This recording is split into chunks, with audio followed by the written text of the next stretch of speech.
তোমাদের সবাইকে দেখতে পাচ্ছি, কিন্তু কৃষ্ণমন্ত্র আমরা দেখতে পাচ্ছি না। কেন কৃষ্ণমন্ত্র সাক্ষ্য কোথায়? কৃষ্ণমন্ত্র বন্ধুত্ব কোথায়?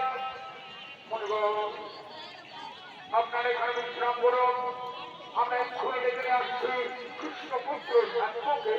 আপনার এখানে বিশ্রাম করুন বলবো, আপনার এখানে বিশ্রাম করুন।